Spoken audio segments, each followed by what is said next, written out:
model MBS45, as you can see here, is a vacuum sealer designed to vacuum pack food using a chamber.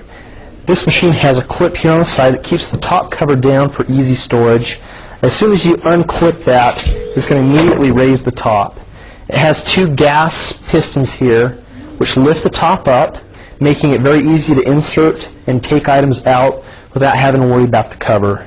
Each of these plates takes up space. If you're going to be vacuum packing something that's very small, what you do is you insert these plates inside of the machine, and it makes it so that it doesn't have to suck out so much air. It makes it easier. It's easier on the machine, and it'll prolong the life of your machine while allowing you to vacuum pack products more efficiently. Now, each of these plates can be removed depending on how big the item is that you're vacuum packing. This plate here is probably only about 1/4 inch thick, whereas each additional plate is about 1 inch, 1.5 inches thick. We're going to be vacuum packing something that's very small, so I'm going to put all these plates in. And you just drop them down inside. Okay, now you'll notice this chamber, I've got these plates inside, but if I were to take all these out, the depth inside of this chamber is 8¼ inches deep. If you're going to be doing anything bigger than that, you want to take into account that this cover is dome-shaped. Now, if you're going to be doing something slightly bigger than 8¼ inches tall, you're going to run into a problem with it running into the edges around here. That's probably the only problem that we've found with customers that have purchased this in the past, is not taking into account that this chamber top here, this dome top, is curved. Now, this particular unit, the MBS45, has just one seal bar here. Now, I'm going to be using a bag. The bags look just like this. Now, this particular bag is sealed all the way around and has an opening where you can insert the product. Let me go over the controls for you. There's a red dial here that you're going to want to switch to on, and that activates the machine. There are 9 programs in here that you can program depending on the item that you're going to be vacuum packing. 9 preset functions. Now, as I'm getting ready to do my vacuum packing, there's an S button here for the sealer. I can push this and cycle through all the different features. I'm going to push this once. It's set at 99.9, which means when this machine is running, it is going to suck out 99.9% of the air inside the chamber. And you'll notice here that it's set on the vacuum. It's got several different stages here. Right now it's on vacuum. Now I'm going to push this button again. It's still on the vacuum. Now what this particular feature does is it allows me to extend the amount of time that it's going to suck that air out. Typically, once the machine gets up to 99.9, it'll stop and the process is over. But if I add 10 on here, I'm going to have it last for an extra 10 seconds at the 99.9% pressure level. That's if you're going to be vacuum packing food that is porous. One item that we recommend extending the time on would be meat. For this demonstration, we're just going to leave that at 0, which is really all that you'll usually ever need to do. Now I'm going to push this again. Now the gas is a feature if you have a gas line or a gas tank hooked up to this machine. If you're going to be vacuum packing potato chips or something that's fragile and you need to leave some air inside, for preservation purposes, you can hook up a nitrogen air tank, for instance. You can shoot a puff of nitrogen air inside that bag, and that'll help preserve the food even longer. If you're going to vacuum pack the food, leave about 25% of the air inside, and you didn't use nitrogen, you just use oxygen, that leaves a little bit of air in there for bacteria and other items to grow, and will decrease the shelf life of the product. Now, we don't have a gas line hooked up to this, so I'm going to be using just regular oxygen, but I could adjust the gas levels if I had a gas line hooked up to this machine. Now I'm going to push this again. Now this is how long I want the sealing bar to seal the bag. We found that 2 seconds seems to be enough time. Now I could bring that up if I wanted to, but again, like I said, we found that 2 seconds is plenty of time.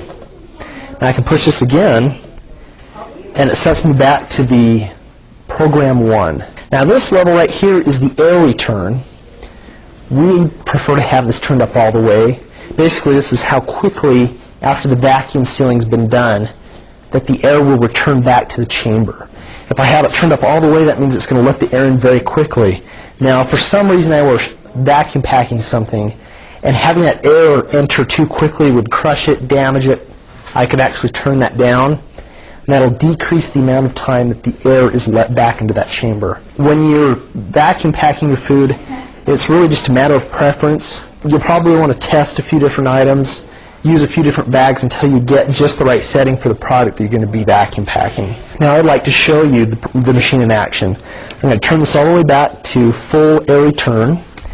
I'm going to be using the program 1, 99.9% of the air taken out. I'm not going to extend that. I'm not going to use any gas because I don't have a gas line hooked up. I'm going to have the sealing arm seal that bag for 2 seconds. And now we're back and ready to start. I'm going to be vacuum packing packaging peanuts. This gives you a good idea as to how the machine works, and you can see the plastic actually wrap around those peanuts. Now just to let you know what's happening before I actually start this up, what I do is I'm going to pull this arm down. Now the air will start sucking out of the chamber immediately. After about 2 to 3 seconds, the pressure of the vacuum inside will actually keep this top held down for me. What it'll then do, it's not going to actually suck the air out of the bag, it's going to suck the air out of the entire chamber. Now you've probably noticed with some straight bar vacuum sealing machines, it actually pulls the air out of the bag itself. The nice thing about the chamber, and I think that the chamber does a more effective job, is that it pulls all the air out of the chamber, then it seals the bag, then it returns the air back to normal, but because the bag's already sealed, the normal air returning back into that chamber, and as the atmosphere becomes normal, the bag will wrap around whatever's inside of it.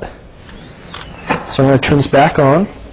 As soon as I pull this arm down, it's going to activate the machine. So I'm going to set this on the table. Now again, this is the sealing area where it's going to seal that bag. Now if I were going to be sealing food, I'd put it in the bag, set it down. Now there are different sized bags available, so if you're going to be doing something bigger, you can get a bigger bag. If you're going to be doing something smaller, you can get a smaller bag. Now the amount of peanuts that I put in here, just about the right size for the bag, but I probably could go just a little bit smaller. Now I'm going to pull this down. It's relatively quiet, but you will hear it as it's being operated. I'm going to bring down this arm now, and as soon as I bring it down, it's going to start sucking air out of the chamber. Now in a few seconds, I'm going to be able to let go of this.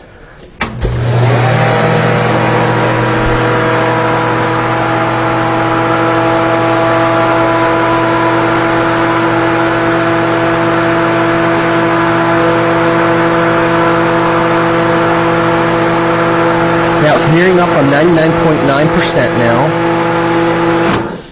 It's sealing the bag shut, and now it's letting the air back in. And as soon as it's done, the top will open back up. Now you can see that the packaging peanuts have got the plastic wrapped very securely around them. It's sucked out 99.9% of the air, and if this were food, I would now have preserved the life of this product on the shelf. Now I'm going to do one more so that you can actually see the control panel. You'll actually see as it's going through all the steps, the lights will change along this progress readout here. And you'll also see on this readout, as the air is being pulled out, you'll see it actually count up to 99.9%. So I'm going to be doing another bag.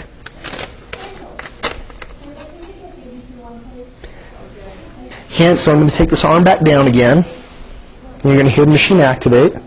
And when you actually bring this arm down and you start feeling the air pulling out of the chamber, you'll actually see the chamber really pull down tight. And you'll kind of notice it squish down. Now you can see that it's pulling out 70%, 80% of the air, smearing up into the 90s, going up to 99.9%.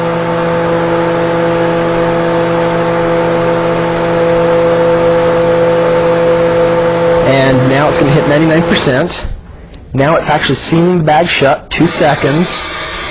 It's now letting the normal air back into the chamber. And the top pops back open. The item's very securely packaged.